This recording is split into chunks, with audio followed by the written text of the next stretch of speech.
বাংলাদেশিদের মোটা টাকার বিনিময়ে নথি তৈরির কাজের কথা জেনে গেছিল যুবক, তাই বাড়ি থেকে ডেকে নিয়ে গিয়ে গলা কেটে খুন করা হয়েছে তাদের ছেলেকে। অভিযোগ পরিবারের। হবে না, এক সপ্তাহ মতন ও বুঝতে পারছে 2 নম্বরই কাজ করে, জাল পাসপোর্ট করে দেয়, লোকের কাছ থেকে টাকা নিয়ে বাংলাদেশ থেকে যারা আসে তাদের হলে vote, Aadhaar card, I card সব করে দেয়, লোক ওরা মেরে ফেলে। ও বুঝতে পারছে, পেরে ও ছড়ে যেতে চাইছিল, তো ওই ছেলেটার হাত পা পর্যন্ত ধরছে, বলে আমি তুমি যেখানেই যাও না কেন আমি তোমার খুঁজে বের করবো, বলে আমি কারোর কাছে বলবো না, আমার তুমি বাঁচতে দাও, তাও দিল না।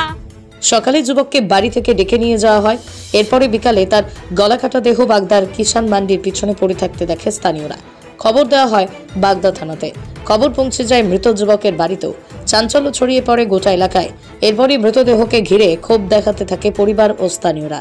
মৃত যুবকের নাম পীযূষ হালদার, বাগদা থানার নঞ্ছেপোতার বাসিন্দা। দিনে দুপুরে এমন খুনের ঘটনায় রীতিমতো পারদ চড়তে থাকে এলাকায়। দোষী তার ফাঁসি যেন হয় এবং তারা সমস্ত লোকজন অ্যারেস্ট হয়। অ্যারেস্ট না হলে পারে আমরা তাহলে গ্রাম প্রতিবেশী বা সারা বাগদা ব্লক মিলে আমরা রাস্তা অবরোধ করে দেবো, কোনো গাড়ি চলতে দেব না। ঘটনাস্থলে পৌঁছে দেহ উদ্ধার করে ময়নাতদন্তের জন্য পাঠায় পুলিশ। তবে আসামি গ্রেপ্তার না হওয়া পর্যন্ত অগ্নিগর্ভ পরিস্থিতির তৈরি হয় এলাকায়। ঘটনার কয়েক ঘন্টার পরে গ্রেপ্তার করা হয় সঞ্জীব ঘটক নামে এক ব্যক্তিকে। পীযূষের পরিবারের লোকেরা জানায়, এই সঞ্জীব সকালে বাড়ি থেকে ডেকে নিয়ে গেছিল পীযূষকে। পরিবারের লোকেরা জানিয়েছে, সঞ্জীবের কাছে লেখালেখি ও খাতাপত্র দেখাশোনার কাজ করত পীযূষ। তবে দিন কয়েক আগেই সে জানতে পারে ওই সঞ্জীব মোটা টাকার বিনিময়ে বাংলাদেশিদের নথি পাসপোর্ট তৈরি করার কাজ করে। এরপরই পীযূষ কাজ ছেড়ে দেয়। গতকাল সকালে 11টা নাগাদ পীযূষকে বাড়ি থেকে ডেকে নিয়ে যায় সঞ্জীব। তারপর তার গলা কাটা দেহ পাওয়া যায়। পরিবারের দাবি, পীযূষের মুখ বন্ধ করতেই তাকে খুন করা হয়েছে।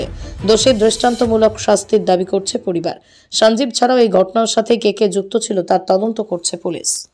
ভাই কাজে আছো, আমার সাথে খাতাপত্র এদিক ওদিক করবি, দাদা ওই করতো, এই 10-12 দিনও হবে না, এক সপ্তাহ মতন ও বুঝতে পারছে 2 নম্বরই কাজ করে, জাল পাসপোর্ট করে দেয়, লোকের কাছ থেকে টাকা নিয়ে বাংলাদেশ থেকে যারা আসে তাদের হলে vote, Aadhaar card, I card সব করে দেয়, লোক ওরা মেরে ফেলে। ও বুঝতে পারছে, পেরে ও ছড়ে যেতে চাইছিল, তো ওই ছেলেটার হাত পা পর্যন্ত ধরছে, বলে আমি তুমি যেখানেই যাও না কেন আমি তোমার খুঁজে বের করবো, বলে আমি কারোর কাছে বলবো না, আমার তুমি বাঁচতে দাও, তাও দিল না।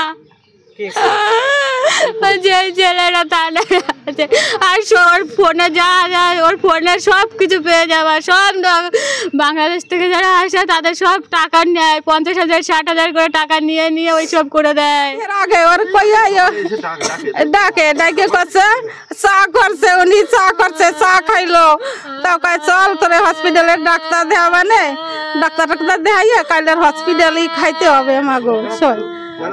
আগের দিন কি যেন খাওয়াই দিয়েছে, তাই ব্যানে করে লোকে দিয়ে গেছে বাড়িতে, আমি কালকে যাইতে দেব না, আমার পায়ে ধরে এনেছে, কাকিমা না অসুবিধা হবে না, তোমার ছেলে আমি বুঝে নিলাম, তোমার ছেলের আমি বুঝে দেবো, ওনার পায়ে ধরছে, আমার পায়ে ধরছে। কখন পাইছি 5:30টার সময়, ফোন করছি, ফোন ধরে না, রিং হয়েছে, ও হচ্ছে আবার ফোন করছে, তোমার ভাই বাড়ি যায় নাই, আমার ভাইয়ের ফোন ধরে, কচ্ছে না তুমি নিয়ে গেলে হাতে করে, তাহলে কোথায়, আরে তো বাড়ি দিয়ে যাওয়ার কথা, এইসব কথা বললে নিয়ে গেছে।